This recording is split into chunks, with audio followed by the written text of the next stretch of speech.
नमस्कार विद्यार्थी मित्रांनो, मी गणित गुरु अंकगणित आणि गणित गुरु बुद्धिमत्ता या पुस्तकांचा लेखक आहे आणि महाराष्ट्रातल्या नामांकित दुकानांमध्ये ही पुस्तकं उपलब्ध आहेत.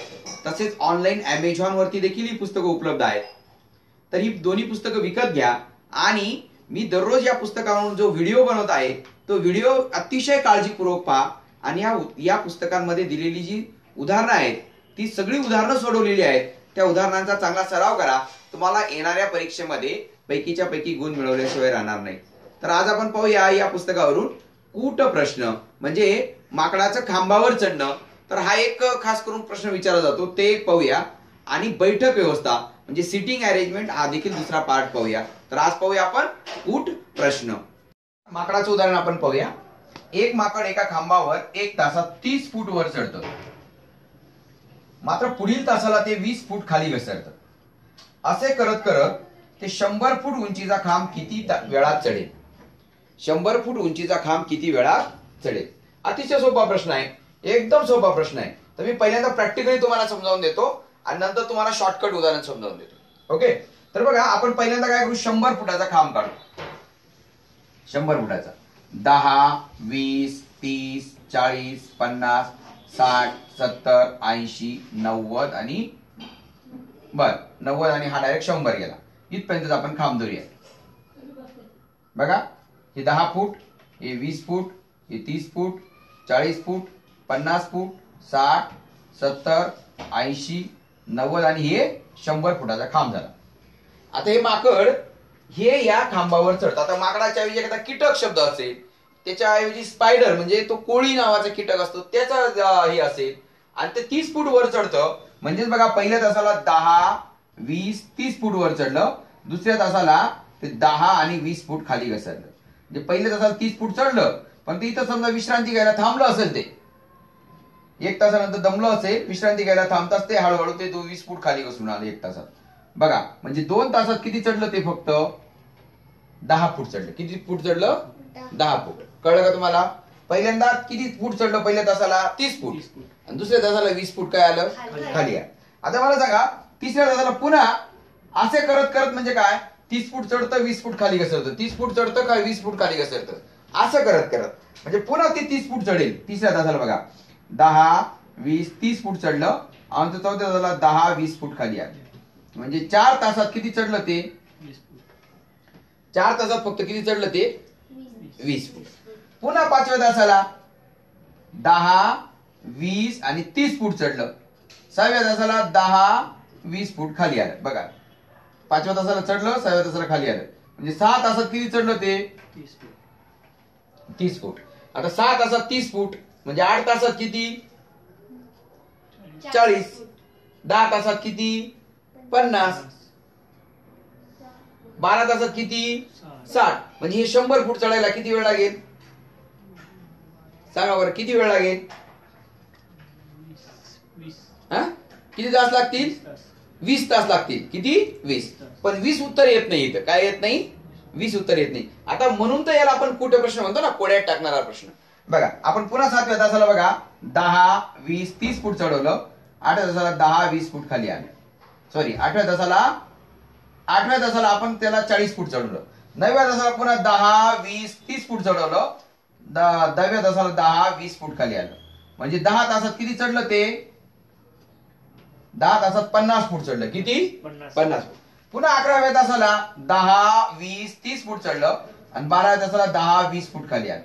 म्हणजे 12 तासात किती चढलं ते? 60 फूट चढलं. पुन्हा 13व्या तासाला 10, 20, 30 फूट चढलं आणि 14व्या तासाला 10, 20 फूट काय आलं? खाली आलं. म्हणजे 14 तासात किती चढलं ते? 70 फूट चढलं. हे कळलं का इथपर्यंत?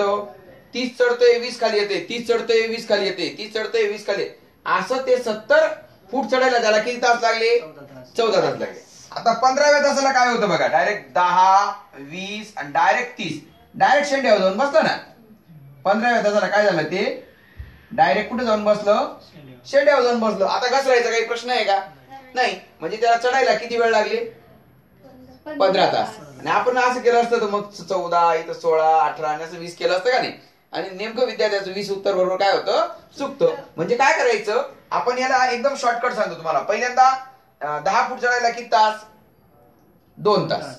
मग आता प्रत्येक 10 फूट चढायला 2-2 तास लागतील. मग फक्त एकच काम करायचं, ते 30 फूट चढतोय ना, शेवटचे 30 फूट सोडून द्यायचे.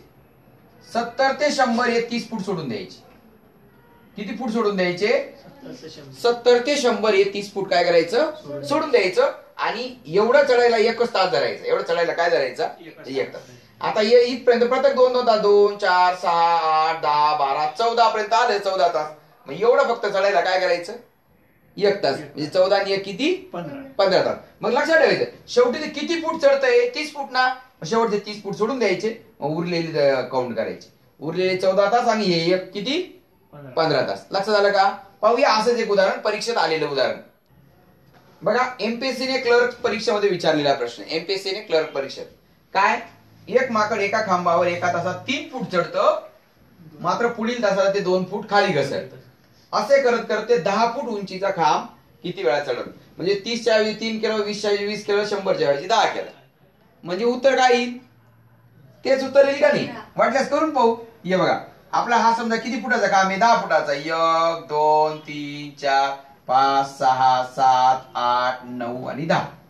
10 फुटाचा खांब आहे का नाही? 10 फुटाचा काम आहे. तर पहिला फूट चढायला किती? 3 फूट चढतो. बघा, 1, 2, 3 इथपर्यंत चढतो, 2 फूट खाली घसरत. म्हणजे 2 तासात किती चढलं ते? 1 फूट. 1, 2, 3, 4, 5, 6, 7, 8, 9 आणि ही शेवटचं किती? 10 फूट. ओके. म्हणजे 1 फूट चढायला किती तास? 2 तास. 2 फूट चढायला 4 तास.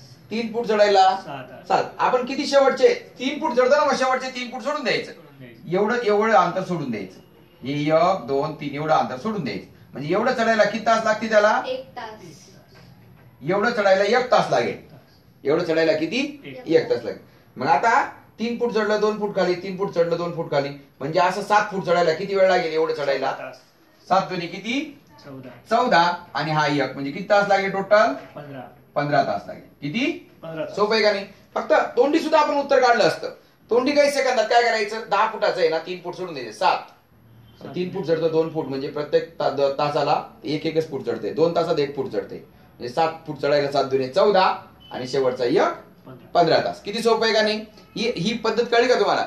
अतिशय सोपं आहे. बघा, हे जर तुम्हाला आणि खास करून अनेक परीक्षांमध्ये विचारले, युपीएससीने सुद्धा यावर्षी प्रश्न विचारलेले आहेत.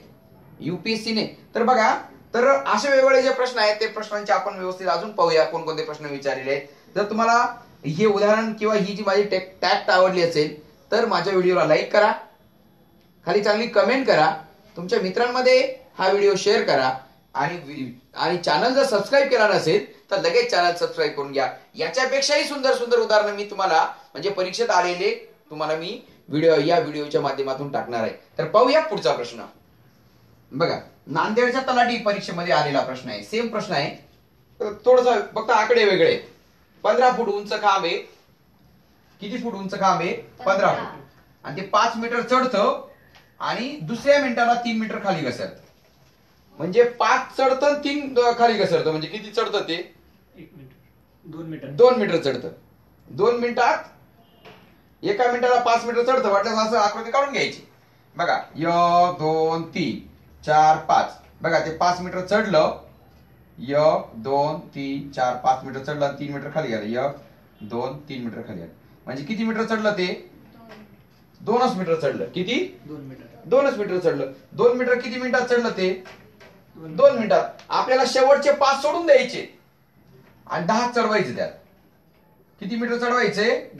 10 मीटर चढायला 2 मिनिटात 2 मीटर चढतंय. म्हणजे 10 मीटर चढायला त्याला किती मिनिटं लागले?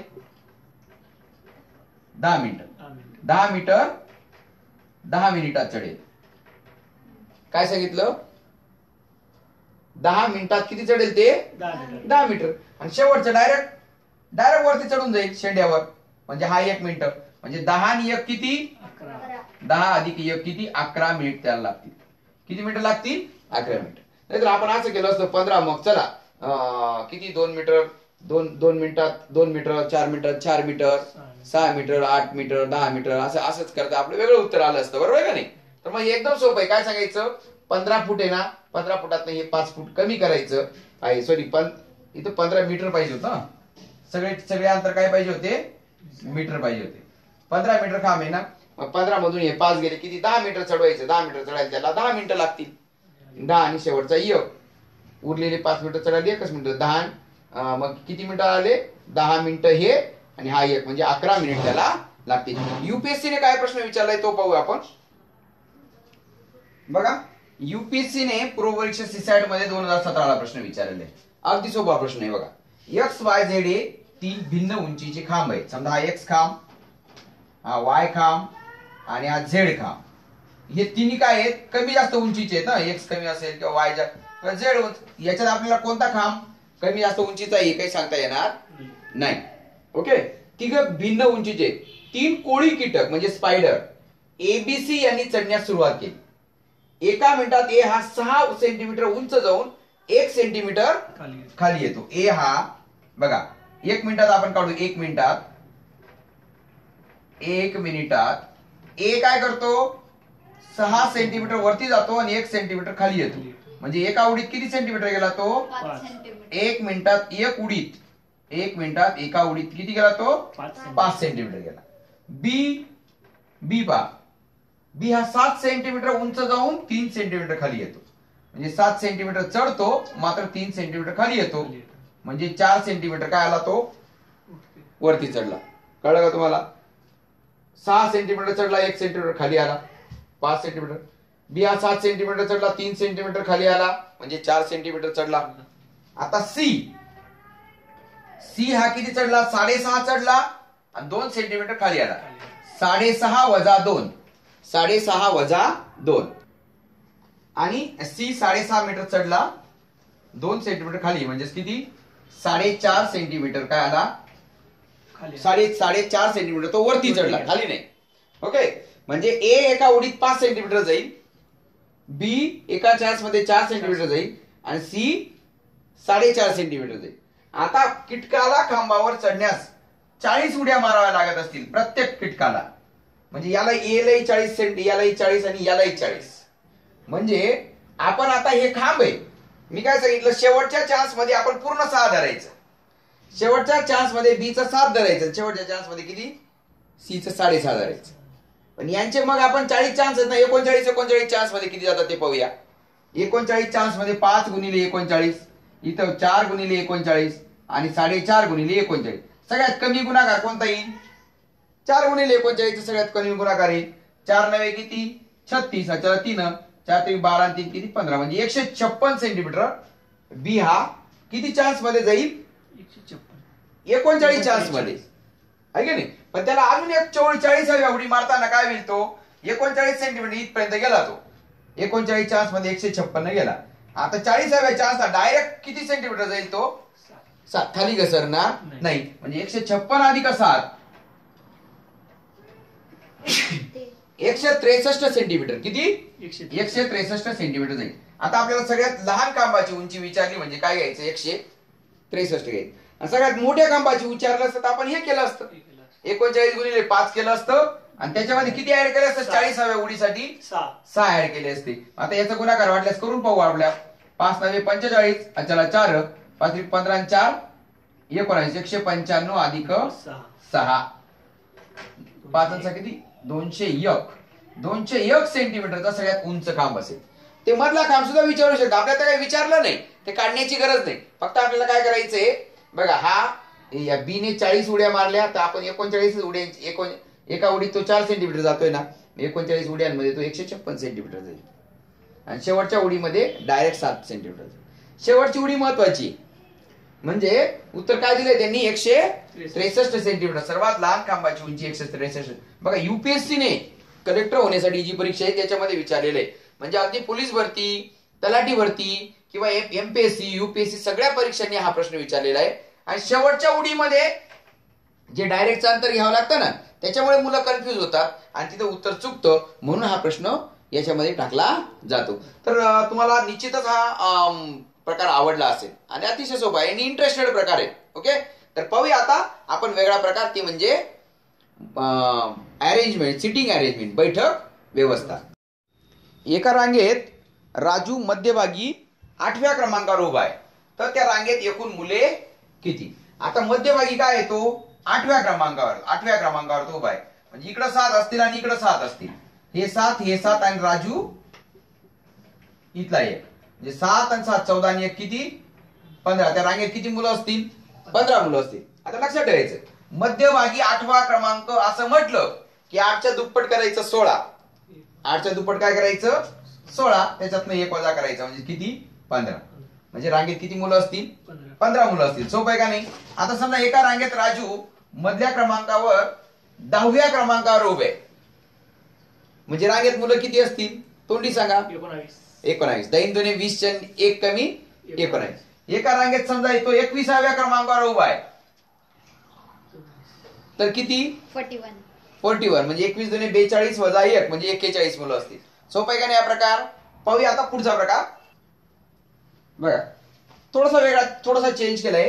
एका रांगेत राजू मागून 7वा, म्हणजे समजा ही रांग आहे आणि इकडं मागून तो 7वा आहे. इथं 7वा राजू आहे, मागून इथं 7वा येतो, इकडून किती आहे तो 7वा आहे. म्हणजे मागे किती मुलं असतील 6 मुलं असतील. आणि पुढून किती आहे तो इकडून तो 8वा आहे, पुढून किती आहे 8वा, पुढून तो 8वा आहे. म्हणजे मागे इकडे पुढे किती मुलं असतील 7 मुलं असतील. म्हणजे हे 7 आणि हे 6 13 आणि राजू 1 किती मुलं झाले 14. म्हणजे रांगेत 14 मुले आहेत. बघा पुढून 8वा म्हणजे पुढे 7 मुलं असतील, मागून 7वा म्हणजे मागे 6 मुलं असतील. 6 हे 7 आणि राजू 1 म्हणजे किती 14 मुलं असतील. आता याला शॉर्टकट ट्रिक्स काय आहे. 7वा आणि पुढून 8वा, मागून आणि पुढून असा शब्द असेल तर दोघांची बेरीज करायची आणि 1 वजा करायचा. 7 आणि 8 किती 15. 15 वजा 1 म्हणजे किती रांगेत 14 मुलं आहे. आता समजा तो मागून 12वा आणि पुढून समजा पुढून 10वा आहे, पुढून किती आहे 10वा आहे. तर रांगेत मुलं किती सांगा बरं मग 21. 12 आणि 10 किती करायचे 22 करायचे वजा 1 म्हणजे किती 21 मुलं असेल. पुढून समजा तो 17वा आणि मागून समजा 25वा, तर रांगेत मुले किती 17 आणि 25 ची बेरीज करायची. 41. किती बेरीज होते 42 आहे ना. वजा 1 करायचा, वजा 1 म्हणजे किती 41. म्हणजे रांगेत किती मुलं आहेत 41 मुलं आहेत. दोघांची बेरीज मागून पुढून क्रमांक दिला असेल तर दोघांची बेरीज करायची 1 वजा करायची, किंवा मध्यभागी असेल तरी त्याची दुप्पट करायची आणि 1 वजा करायचा. पाहूया स्पर्धा परीक्षेमध्ये काय काय प्रश्न विचारले ते एमपीएससीने. बघा एका रांगेत संदीप डावीकडून 25वा व उजवीकडून 25वा आहे. डावीकडून बी 25वा आणि उजवीकडून बी 25वा. ही डावी इकडची बाजू डावी, इकडून बी 25वा आणि इकडून बी 25वा आहे. बरोबर का नाही. इकडून 25वा इकडून 25वा म्हणजे इकडे पुढे 24 असतील, मागे सुद्धा 24 असतील. 24 48 आणि तो 1 किती 49. याला साधी आयडिया आताच मी तुम्हाला सांगितली. डावीकडून उजवीकडून किंवा पुढून मागून असं असेल दोघांची काय करायची बेरीज करायची. 25 25 50 आणि 1 वजा करायचा. 50 वा 1 किती रांगेत किती मुले आहेत मग 49 मुले आहेत. रांगेत किती मुले आहेत 49. बघा एमपीएससी ने पीएसआयच्या मेन्स परीक्षामध्ये मुख्य परीक्षेमध्ये विचारले 2011ला. पाहूया अजून प्रश्न. बघा सेम प्रश्न अजून पीएसआय मेन्स मध्ये 2011ला अजून एक प्रश्न विचारला होता त्यांनी. खेळाडूचा पुढून खालून क्रमांक 18वा आहे अशी रांग असेल. खालून क्रमांक किती आहे 18वा म्हणजे मागे 17 खेळाडू असतील आणि वरून 27वा म्हणजे वरती किती असतील 26 असतील आणि तो स्वतः तो खेळाडू. म्हणजे 26 हा एक 27 आणि 17, 27 आणि 17 किती झाले 27 आणि 7 34 आणि 10 44 खेळाडू. किंवा आपण एक काम करायचं याची बेरीज करायची. पुढून मागून याची बेरीज करायची. 18 आणि 27 किती होतात ते पाहायचं. लहान मुलासाठी बेरीज केली तरी काही अडचण नाही, त्याच्यातून फक्त एकच वजा करायचे. बरोबर का नाही. दोघांची बेरीज किती 7 आणि 7 14 आणि 15 4 1 म्हणजे 2 4 म्हणजे 45. तर 45 मधून किती कमी करायचा 1 कमी करायचा म्हणजे 44. त्या स्पर्धेमध्ये एकूण 44 खेळाडू असतील. किती खेळाडू असतील 44. किती सोपा प्रश्न आहे का नाही. दोघांची बेरीज करायची आणि 1 वजा करायचा. आता समजा पुढून 18 मागून 18 असं ना 18 जुने 36 1 कमी म्हणजे 35 खेळाडू. पुढून समजा 15वा आपण असं पुढून 15वा आणि मागून 20वा असं असेल तर किती खेळाडू असतील 20 आणि 15 ची बेरीज करायची. किती 35 वजा 1 म्हणजे 34 खेळाडू असतील. किती सोपा आहे का नाही प्रश्न. पाहूया अजून एक प्रकार. बघा राज्यसेवेने एमपीएससी ने राज्यसेवेने 2012ला विचारलेला प्रश्न. मुलांच्या रांगेत कमलेश हा डावीकडून 5वा, एक रांग काढून घ्यायची अशी रांग. डावीकडून कितवा येतो? इकडून डावीकडून तो 5वा आहे. कोण? कमलेश. डावीकडून 5वा म्हणजे इथं इकडे 4 जण असतील. किती जण असतील? 4 जण असतील. ओके. आणि डावीकडून 5वा आणि प्रथमेश हा उजवीकडून 6वा आहे. समजा प्रथमेश, आता इथं प्रथमेश टाकला. उजवीकडून कितवा येतो? 6वा. 1 2 3 4 5. 1 2 3 4 5 आणि हा 6वा आला का? हा 6वा इकडून. हा इकडून कितवा आला? 6वा. आणि हा इकडून कितवा आला? 5वा. कळलं? प्रथमेश हा उजवीकडून 6वा आहे. त्यांच्या जागांची आदला बदल केली. आता समजा जागांची आपण आदला बदल केली. जागांची आदला बदल केली. इथं कोण आलं? कमलेश आला.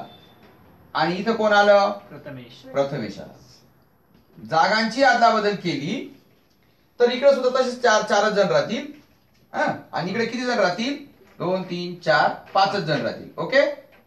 जागांची आदला बदल केली तरी फक्त जागांची आदला बदल केली. इकडे पुढे 4 राहतील. त्याच्या मागे किती राहतील? 5 राहतील. जागांची आदला बदल केल्यास कमलेश डावीकडून 13वा होतो. आता कमलेश हा डावीकडून कितवा झाला? 13वा. हा इकडून 13वा झाला. हे हाती हे 13, 14 15 16 17 18. म्हणजे रांगेत मुलं किती? 18 मुले रांगेत असतील.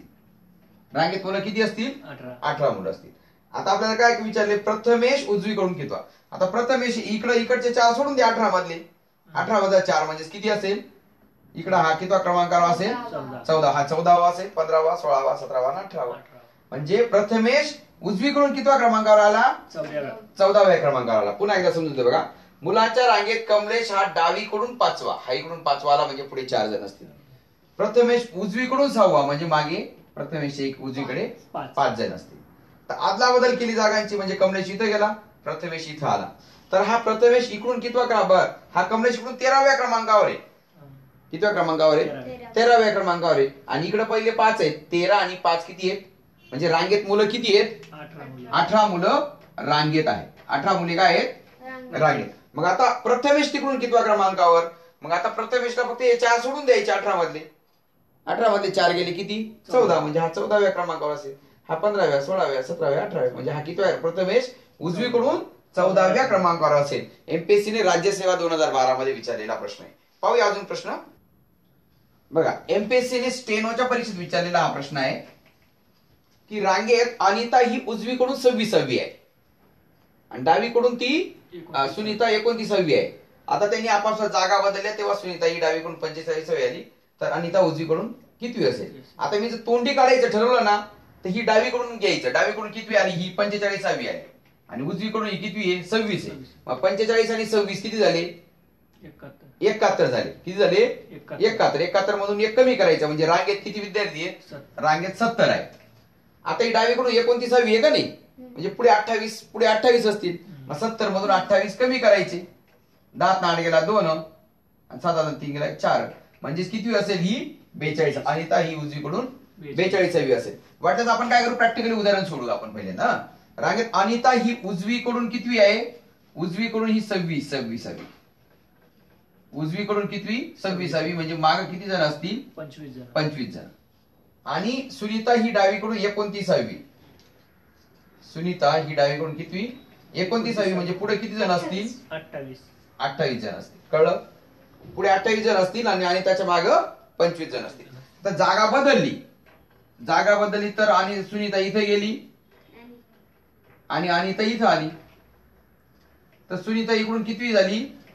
सुनीता डावीकडून किती झाली? 45वी झाली. किती झाली? 45. हे 45 आणि हे 25. 45 आणि 25 किती झाले? 70 जण रांगेत झाले. किती जण झाले? 70 जण रांगेत झाले. आता 70 मधून ही अनिताच्या पुढे आता सुनीता इथं होती तरी पुढे 28 होते. मग अनिता इथं आली तरी सुद्धा किती असतील पुढे? 28 असतील. बरोबर का नाही? मग 70 मधून ही 28 वजा करायचे. 70 व 28 किती? 42. म्हणजे इकडून ही किती असेल?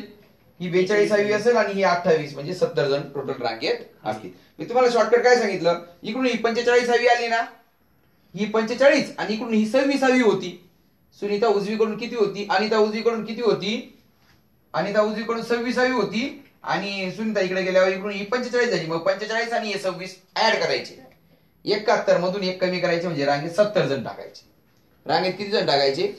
70 70. मग आता अनिता सुनीता इकडून 29वी होती, म्हणजे इकडचे 28 काय करायचे 70 मधून मायनस करायचे. 70 28 42 आले, म्हणजे इकडून ही 42वी आली आणि पुढचे 28 असे 70 जण आले. कळलं का? मग अनिता ही उजवीकडून 42व्या क्रमांकावर आहे. एमपीएससी ने विचारलेला प्रश्न आहे. बघा 45 विद्यार्थ्यांच्या रांगेत एका मुलाचा क्रमांक 20वा आहे. आता ही समजा ही 45 विद्यार्थ्यांची रांग आहे आणि त्याचा मुलाचा क्रमांक 20वा आहे. तो समजा 20वा तो मुलगा आला, इकडून समजा किती आला? तो 20वा आला. मग 45 मधून 20 गेले, किती राहिले? 25. म्हणजे इकडं मुलं किती आले? इकडं मुलं आले 25. हा किती आला? इकडून 26वा आला. किती आला? इकडून 26वा. आणि इकडून किती आला? हा 20वा. म्हणजे पुढे किती मुलं असतील? 19 मुलं असतील. बघा 19 पुढे हा 20 आणि हे 25 असे 45 मुलं झाली. किती? 45 विद्यार्थ्यांची रांग झाली. जेव्हा अजून 2 मुलं प्रवेश घेतात म्हणजे टोटल मुलं किती झाली? आता 2 मुलं प्रवेश घेतात म्हणजे किती झाले? 47. तेव्हा ते मूल एक घर मागे सरकते, म्हणजे 20वा इकडून 20वा होतं, आता कितवं गेलं ते? 21व्या क्रमांकावर गेलं. कितवं गेलं ते? 21वा. म्हणजे पुढे किती असतील? 20 असतील. तो 21व्या क्रमांकावर पुढून तो एक घर मागे सरकतो, म्हणजे पुढे 20 मुलं असतील, तो एक असेल, म्हणजे 21 आणि 47 मधून 21 गेले. किती राहिले? 7 नाही केला 6 4 म्हणजे इकडे किती मुलं आले? 26 मुलं. इकडे 26 इकडे 20 20 आणि 26 46 आणि हा एक कितवा? 47. मग इकडून हे मागा 26 आहेत, म्हणजे याचा क्रमांक इकडून कितवा आला? 27वा. कितवा आला? मागे जर 26 जण आहेत तर मग मागून 27वा क्रमांक आला. पुढे जर 20 जण आहेत मग इकडून 21वा आला. इकडून 21वा आणि इकडून कितवा? 27वा. तर आपल्याला काय ते एक घर मागतो, त्याचा शेवटून क्रमांक किती? तर शेवटून क्रमांक आहे त्याचा 27. पुन्हा एकदा समजावून देतो बघा. 45 विद्यार्थ्यांची रांग आहे. किती विद्यार्थ्यांची? 45 विद्यार्थ्यांची रांग आहे. एका मुलाचा क्रमांक 20वा आहे. 20वा आहे म्हणजे इकडे 19 मुलं असतील आणि हा एक 20 जर सोडला तिकडे 25 मुलं असतील. म्हणजे यांची रचना 19 अधिक 1 अधिक 25 अशी रचना असेल. ओके. 19 इकडून हा 20वा, इकडून हा 26वा. आता जेव्हा 2 मुलं आले 45 आणि 2 किती झाले? 47. तेव्हा हा डावीकडून तेव्हा ते मूल एक घर मागे सरकतं, म्हणजे इकडे किती क्रमांक झाला? 21वा झाला. म्हणजे पुढे आले 20. पुढे किती आले? 20. नंतर हा 1 आणि 20 आणि 21 हे 47 म्हणून वजा करायचे. किती वेळ आले? 26. म्हणजे याच्या पाठीमागे इकडून 26 आला. इकडून म्हटलं तर हा 26 आणि 1 27वा असेल आणि इकडून 20 आणि 1 21वा असेल. आपल्याला विचारले शेवटून क्रमांक किती होता? 26 आणि 1 27वा हा त्याचा क्रमांक असेल. युपीएससी ने 2013 ला सीसॅट मध्ये विचारलेला प्रश्न आहे. पाहूया असेच अजून प्रश्न. बघा पीएसआयच्या एमपीएससीच्या मेन्स 2012 मध्ये विचारलेला प्रश्न आहे. अतिशय सोपा प्रश्न आहे. 5 मुली अशा बसल्या आहेत की रीटा ही उजव्या बाजूस बसली. आता समजा आपला उजवा हात इकडे आहे ना, मग आपण उजवा हात इकडे काय करू? इकडे रीटाला टाकू. इथे 1 नंबर, इथे 2 नंबर, 3 नंबर, 4 नंबर आणि 5 नंबर असं करू. रीटा इथे बसली उजव्या बाजूला, सगळ्यात उजव्या बाजूला रीटा बसली. रीटा ही उजव्या बाजूस आहे. रीटा नंतर सीता तिच्या डाव्या बाजूस. रीटाच्या नंतर सीता तिच्या काय? डाव्या बाजू. इथं सीता चालू झाली. रीटाच्या डाव्या बाजूला कोण आलं? सीता तिच्या डाव्या बाजूस बसली. मीना लीनाच्या डाव्या बाजूस. आता हे वाक्य महत्वाचं आहे. मीना लीनाच्या डाव्या बाजूस. मग आता आपण समजा इथं जर लीना टाकलं तर इकडे काय टाकावं लागेल? मीना टाकावं लागेल. कारण मीना ही लीनाच्या कोणत्या बाजूला आली? डाव्या बाजूला. किंवा मीना इथं सुद्धा असू शकते. इथं मीना असू शकते आणि इथं जर लीना असेल तर इथं लीना असेल तर मीना इथे डाव्या बाजूला असेल. पण शेवटचं वाक्य काय ते पाहायचं. परंतु गीताच्या उजव्या बाजूस. पण मीना काय आहे? गीताच्या उजव्या बाजूस. आता गीताची उजवी बाजू कोणती आली? ही आली. म्हणजेच आता मध्यभागी कोण आहे? मध्यभागी कोण आलं? लीना. कोण आलं मध्यभागी? लीना ही मध्यभागी आली. बघा पुन्हा एकदा सांगतो. 5 मुली अशा बसल्यात की रीटा ही उजव्या बाजूस आहे. रीटा सगळ्यात उजव्या बाजूस आहे. हे ओके. रीटा नंतर सीता तिच्या डाव्या बाजूस. हे बी बरोबर. त्याच्यानंतर मीना लीनाच्या डाव्या बाजूस. आता मीना लीनाच्या डाव्या बाजूस आपण असंही काढलं आणि असंही काढलं. आणि गीताच्या उजव्या बाजूस. आता मीना गीताच्या उजव्या बाजूस म्हणजे इथं येऊ शकते. इथं येऊ शकत नाही, म्हणजे ही अशी अरेंजमेंट होऊ शकत नाही. म्हणजे अशी बैठक झाली, लीना मध्यभागी झाली, गीता या कडेला, रीटा त्या कडेला, आणि मध्यभागी आपल्याला कोण असं विचारलं तर मध्यभागी कोण आलं? लीना आलं. कोण आलं? लीना. पाहूया अजून प्रश्न. बघा, असिस्टंटचा एमपीएससीने 2012 ला विचारलेला प्रश्न आहे. बैठक व्यवस्था. क्रिकेटचा सामना बघत 8 मित्र बसलेले आहेत. किती जण बसलेले आहेत? 8 मित्र एका रांगेत बसले. अशोकच्या उजव्या बाजूला भारत असून त्याच्या उजव्या बाजूला कोणी नाही. मग अशोकच्या उजवीवर समजा हा आपण अशोक काढू आणि अशोकची ही इकडची उजवी बाजू, याला काय अशोकच्या उजव्या बाजूला कोण आहे? भारत. जे वाक्य झालं का ते कट करून टाकायचं. अशोकच्या उजव्या बाजूला कोण आलं? भारत. त्याच्या उजवीकडे कोणीही नाही, म्हणजे इकडे कोणीच टाकायचं नाही. अशोकच्या कोणी नाही. इला व गणेश यांच्यामध्ये फराळ आहे. आता इला आणि गणेश कुठे येते थोडस नंतर पाहू. हुसेनच्या उजव्या बाजूला गणेश आहे. आता ही वाक्य नंतर पाहू. भारत व धनराज यांच्यामध्ये अशोक आहे. हे वाक्य टाकून घ्या. भारत व धनराज यांच्यामध्ये कोण आहे? अशोक आहे. आलं का नाही? भारत आणि धनराज मध्ये अशोक आहे. हे वाक्य झालं. इला ही धनराजच्या शेजारी. मग इला ही कुठे टाकली? धनराजच्या शेजारी टाकली. इला ही धनराजच्या शेजारी. हे बी झालं. चंद्रिका कडेला आहे. चंद्रिका डायरेक्ट इकडच्या कडेला टाकू. चंद्रिका ही कडेला आहे. आता कोणतं वाक्य राहिले ते पाहूया. चंद्रिका कडेला आहे ही वाक्य झालं. आता ही इकडचं वाक्य पाहू. त्याच्या उजवीकडे कोण नाही हे झालं. इला व गणेश यांच्यामध्ये फराळ आहे. इला व गणेश यांच्यामध्ये कोण आहे? फराह आहे. इला व गणेश यांच्यामध्ये फराह आहे. ते वाक्य झालं. हुसेनच्या उजव्या बाजूला गणेश आहे. इथं मग हुसेन टाकायचं. हुसेनच्या उजव्या बाजूला कोण आलं? गणेश आला. बरोबर. सिटिंग अरेंजमेंट बसते. तर चंद्रिका कडेला आहे. तर अशोक व गणेश यांच्यात 8 जण आहेत का? पाहून घे. 1 2 3 4 5 6 7 8 झाले का? चंद्रिका कडेला भारत, तिकडे कडेला भारत आणि धनराजच्या मध्ये अशोक, इला ही धनराजच्या शेजारी, गणेश आणि इलाच्या मध्ये फराह आणि हुसेनच्या उजव्या बाजूला गणेश. हे शब्द बरोबर आले. सगळे बरोबर आले. अशोक व गणेश यांच्यात किती जण व्यक्ती आहेत? अशोक आणि गणेश यांच्यामध्ये किती व्यक्ती आहेत? किती व्यक्ती आहेत? मग 1 2 3 यांच्यामध्ये 3 व्यक्ती आहेत. किती व्यक्ती आहेत? कोण कोण व्यक्ती आहेत? मग फराह, इला आणि धनराज अशा 3 व्यक्ती याच्यामध्ये आहेत. एमपीएससीने असिस्टंटच्या 2012च्या मुख्य परीक्षेमध्ये हा प्रश्न विचारलेला आहे. बघा, सीडीपीओच्या परीक्षेत एमपीएससीने विचारलेला प्रश्न आहे हा. अतिशय सोपा प्रश्न आहे. एका रांगेत 40 मुले उत्तरेकडे तोंड करून उभी आहेत. आता ही रांग 40 जणांची रांग आहे. आपण असं गृहीत धरू. किती जणांची? 40. टोटल रांगेमध्ये 40 जण आहेत.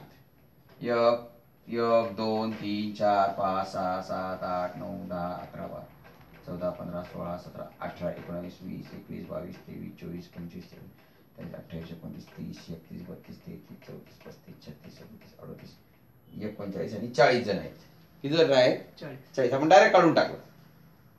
सतीश हा अजयच्या उजवीकडे 8वा आहे. आता हे वाक्य आपल्याला माहित नाही त्याच्यामुळे थोडा राहू द्या. अजय हा उजवीकडून 18वा आहे. अजय हा उजवीकडून कितवा आहे? 18वा. म्हणजे अजयच्या इकडे किती जण असतील? 17 जण असतील आहे ना. 1 2 3 4 5 6 7 8 9 10 11 12 13 14 15 16 17 आणि इथं कोण असेल? 18वा कोण असेल? अजय. अजय हा उजवीकडून कितवा आहे? 18वा आहे. म्हणजे इकडे किती जण आले? 17 जण आले. 17 हा एक 18 आणि 40 गुण 18 गेले किती? 22. म्हणजे इकडे किती आले?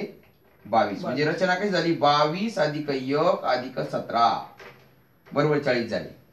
कळले का? रचना कळली का? अजयच्या पुढे 22, अजयच्या मागे 17 आणि अजय 1 म्हणजे असे एकूण 40 जण झाले. अजय हा उजवीकडून 18वा. अजय हा उजवीकडून कितवा आहे? 18वा आहे. आता आपण वरचं वाक्य पाहू. सतीश हा अजयच्या डावीकडे सतीश हा अजयच्या उजवीकडे 8वा. अजयच्या उजवीकडे. आता वरती तोंड आहे ना, इकडे तो उत्तरेकडे तोंड आहे. वरची दिशा उत्तर आहे. आपण दिशा ज्ञान मध्ये पाहिलं. अजयच्या उजवीकडे कितवा आहे? 8वा आहे. म्हणजे हा पहिला, दुसरा, तिसरा, चौथा, 5वा, 6वा, 7वा आणि हा 8वा. हा कोण आहे? सतीश आहे. कोण आहे इथं? सतीश आहे.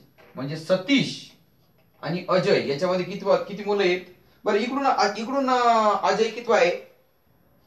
अजयच्या इकडे 22 जण आहेत. म्हणजे इकडून हा कितवा आहे? अजय कितवा आहे? 23वा. हा 24 25 26 27 28 29 30 आणि 31. म्हणजे अजय इकडून कितवा असेल? सॉरी 36 किती असेल इकडून 31. 31 असेल. किंवा एक सरळ करायचं 22 आणि 23 इकडून आज हा 23 आहे का नाही, इकडून 18 म्हणजे इकडून 23 आणि 23च्या इकडे किती 8व्या क्रमांकावर आहे. मग 23 अधिक 8 करायचं.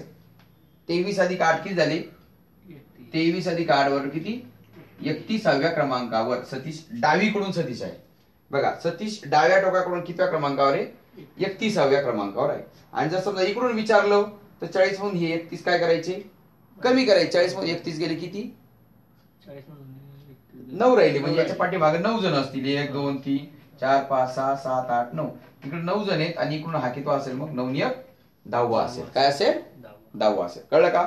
सीडीपीओ मध्ये विचारलेला प्रश्न अतिशय सोपा असा प्रश्न आहे बघा. एमपीएससीने सीसॅट मध्ये 2012 ला प्रश्न विचारलेला एकदम सोपा प्रश्न आहे.